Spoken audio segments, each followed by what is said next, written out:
બરાબર અપૂર્ણાંક સંખ્યાઓ તો એની અંદર આપણે અપૂર્ણાંક સંખ્યાઓને આકૃતિમાં દર્શાવી હોય તો આ વર્તુળ છે એમાં આપણે જેટલા ભાગ કરીએ છીએ એને ક્યાં લખવાના છે છેદમાં બરાબર એમાં જેટલા આપણે ડાર્ક કરીએ છીએ ક્યાં લખવાના છે ઉપર સમજ પડી તો આને કહેવાય ચાર સરખા ભાગ કર્યા એટલે ચાર છેદમાં એક ડાર્ક કર્યો છે ને એક ઉપર લખ્યા છે બરાબર આવી રીતે ચાર સરખા ભાગ અહીં નીચે કર્યા એટલે ચાર છેદમાં લખ્યા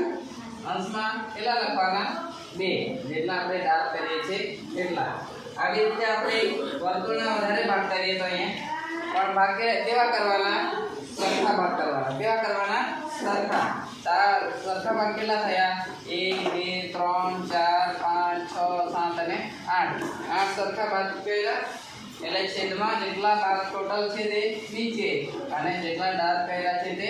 ઉપર એટલે 2 ના છેદમાં 8 એટલે અપૂર્ણાંકને દર્શાવવું હોય ને આકૃતિમાં તો આવી રીતે દર્શાવાય સમજ પડી।